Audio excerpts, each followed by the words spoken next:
Former Trump campaign manager Paul Manafort and his deputy Rick Gates pleading not guilty to charges in special counsel Robert Mueller's investigation into Russian election interference. We are also learning former campaign advisor George Papadopoulos secretly pleaded guilty earlier this month to lying to the FBI.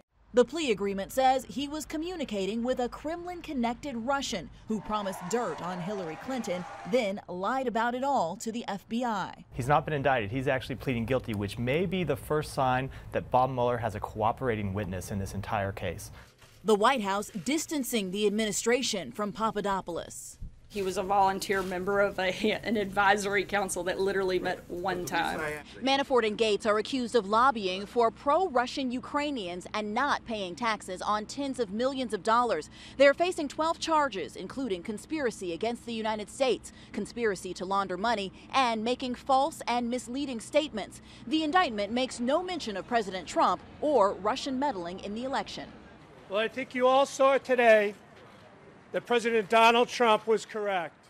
There is no evidence that Mr. Manafort or the Trump campaign colluded with the Russian government. There's been no evidence of Trump-Russia collusion, and nothing in the indictment today changes that at all. On Twitter, the president emphatically repeating there was no collusion, saying about his former campaign manager it was years ago, before Manafort was part of the campaign. But his same Twitter account showing a March 2016 picture of then-candidate Trump sitting with Papadopoulos during a campaign season briefing.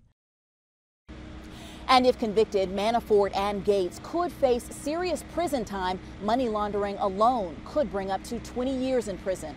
Blayne Alexander, NBC News, Washington.